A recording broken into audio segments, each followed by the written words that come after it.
Tédio. Você sabe o que é tédio?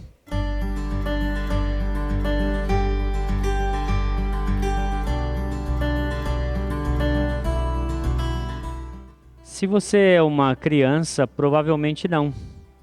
Mas se você é um adolescente, um jovem ou um adulto, certamente você saberá o que é tédio.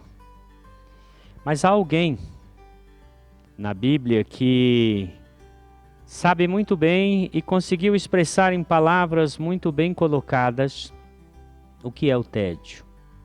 Ele é o coelete. Ele é assim chamado porque a palavra hebraica coelete significa o colecionador. Alguém um dia colecionou ditos dos sábios de sua época, juntou, colocou em contraposição um pensamento ao outro pensamento, e ele formou um livro muito interessante chamado de Eclesiastes. Neste livro, o homem que se apresenta como coelete, ele se diz filho de Davi e que tenha reinado em Jerusalém. Porém, há estudiosos que acham que não se trata de Salomão. Se trata, na verdade, de um judeu que viveu 200 anos antes de Jesus. É muito difícil saber a identidade dele, por isso as controvérsias permanecem, mas o que ele escreveu, o seu esforço não se perdeu, porque nos leva a hoje fazer reflexões sobre a vida debaixo do sol. E o que ele diz? Ele diz: o que foi, tornará a ser. O que foi feito, se fará novamente. Não há nada novo debaixo do sol. Haverá algo que se possa dizer: veja, isso é novo? Não. Já existiu há muito tempo, bem antes de nossa época. A pergunta que devemos fazer é isto mesmo? Esta é a verdade e toda a verdade? O coelete tem um limite de argumentação. E este limite ele chama de debaixo do sol. Ele está preocupado em falar sobre aquilo que ele vê acontecer debaixo do sol. Então ele não se preocupa com os aspectos transcendentes da vida, unicamente com aqueles aspectos imanentes, aqueles que estão diante dos nossos olhos e que passam pelos nossos sentidos. Mas o que realmente ele disse a respeito do tédio? O tédio foi um dos assuntos que ele mais menciona em seu livro. Ele diz, por exemplo, o que o homem ganha com o seu trabalho, em que tanto se esforça debaixo do sol? Gerações vêm, gerações vão, mas a terra permanece para sempre. O sol se levanta e o sol se põe, e depressa volta ao lugar de onde se levanta. O vento sopra para o sul e vira para o norte, dá voltas e mais voltas, seguindo sempre o seu curso. Todos os rios vão para o mar, contudo o mar nunca se enche. Ainda que sempre corram para lá voltam a correr. Todas as coisas trazem canseira. O homem não é capaz de descrevê-las. Os olhos nunca se saciam de ver, nem os ouvidos de ouvir. O que foi tornará a ser, e o que foi feito se fará novamente. Nada há novo debaixo do sol. É importante levar em consideração que, ao olhar na perspectiva do coelete, nós temos que chegar às mesmas conclusões. E ainda bem que as coisas são assim. É este ciclo eterno de o sol nascer, o sol se pôr, o vento soprar, o vento se aquietar e soprar de novo, que mantém a vida, que torna a vida possível debaixo do sol. Todas as analogias que ele tira é do mundo contingente, onde as coisas precisarão ser como estão sendo. No entanto, quando nós olhamos para o que ele está dizendo, nós precisamos dizer, sim, ele está observando corretamente. Pois ele diz, aquilo que é já foi, o que será já foi anteriormente, e Deus investigará o passado. Para ele, olhando na perspectiva debaixo do sol, ele diz, quem pode endireitar o que Deus fez torto? Outra pergunta que ele vai fazer é, há uma hora certa e uma maneira certa de agir para cada situação. E o sofrimento do homem, no entanto, pesa muito sobre ele, visto que ninguém conhece o futuro. Quem lhe poderá dizer o que vai acontecer? Ele refletiu muito e chegou a algumas conclusões. E uma delas é que o justo e o ímpio, o bom e o mau, o puro e o impuro, o que oferece sacrifício e o que não oferece, todos eles irão para o mesmo lugar, ou seja, todos haverão de morrer.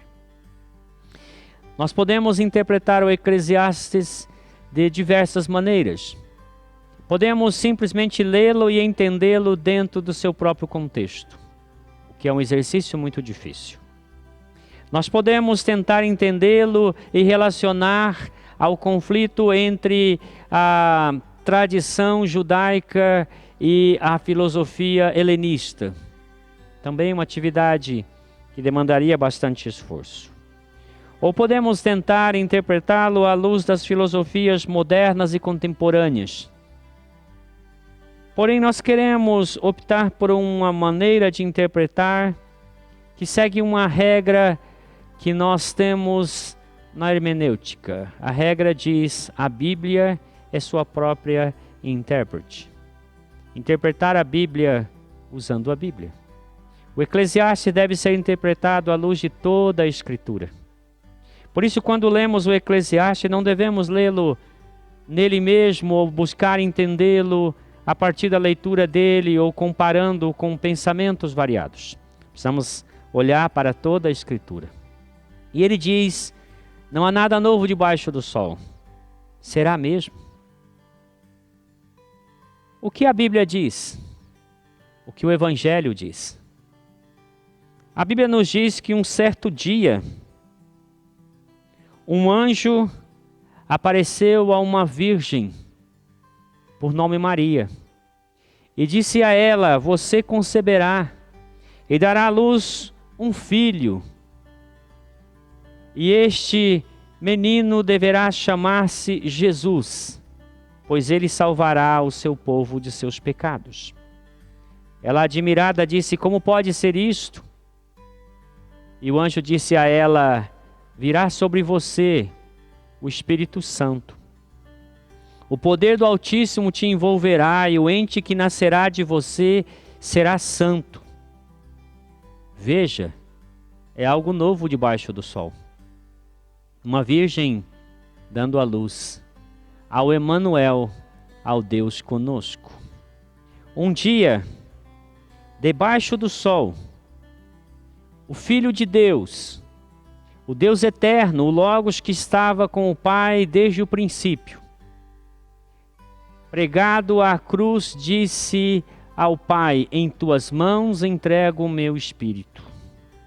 Veja, é algo novo debaixo do sol. Deus morreu. Deus experimentou a morte. O doador da vida entrega sua vida na cruz. Isto é algo novo debaixo do sol. Ao terceiro dia, estando sepultado no sepulcro de José de Arimateia, um forte anjo removeu a pedra. E então este que morreu na cruz ressuscitou dentre os mortos. A morte foi vencida. Jesus ressuscitou de uma vez por todas. Isto é algo novo debaixo do sol. Então, se até o dia do coelete não havia nada debaixo do sol que pudesse ser dito novo, Jesus é a grande novidade debaixo do sol. Seu nascimento, sua vida, sua morte e sua ressurreição. Mas, além disso, quando cada um de nós crê em Jesus Cristo, nós nos tornamos nova criatura. Paulo diz: aqueles que estão em Cristo são nova criatura. É algo novo debaixo do sol. Mas um dia, e isso o apóstolo João viu, haverá um novo céu e uma nova terra. Não somente algo novo debaixo do sol, um novo sol. Uma nova realidade que surge a partir da morte e ressurreição de Jesus Cristo. Então não é verdade que não há algo novo debaixo do sol. Ele somente não sabia o que Deus queria fazer através de Jesus Cristo. Reencanto. O remédio contra o tédio é o reencanto. Nós passamos nessa vida do encanto para o desencanto. Quando crianças, nós nos encantávamos com qualquer coisa. Víamos um pequeno inseto e ficávamos empolgados. Algo novo nos chamava a atenção. Mas com o tempo, o tédio vai se impondo e nós precisamos aprender a nos reencantar com as coisas. O escritor e teólogo brasileiro Ed René Kivitz, em seu livro O Eclesiastes, o livro mais mal-humorado da Bíblia, nos fala sobre a importância de nos reencantarmos, de tirarmos os nossos olhos daquilo que é geral e podemos voltar os nossos olhos para o que é específico. Ele diz para nós que para vencer o tédio, precisamos prestar atenção nas pessoas, não na humanidade, nas pessoas de maneira específica. Prestar atenção nas singularidades. Embora os dias sejam mesmos, um pode olhar de uma maneira, outro de outra maneira. É a nossa perspectiva que exercerá em nós uma influência, levando-nos ao reencanto ou deixando-nos no tédio. Preste atenção na vitalidade, a vida que está borbulhando ao seu redor. Preste atenção nessa insaciabilidade por vida. Veja que ao seu redor as coisas estão se renovando constantemente. É tudo uma questão de perspectiva. Pois quando o coelete percebe que a vida é cíclica, ele entra num fastio. Mas quando ele percebe que uma geração vai, outra geração vem, ele percebe que existe muita vitalidade. E se prestar atenção nisso, ele haverá de vencer o tédio.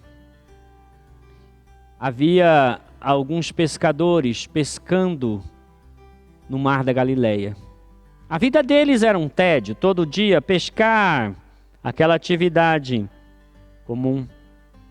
Mas um dia Jesus chegou para eles e disse assim: deixem as redes, me sigam, eu os farei pescadores de homens. Nunca mais a vida daqueles homens ficou tediosa, porque eles receberam a missão de Jesus.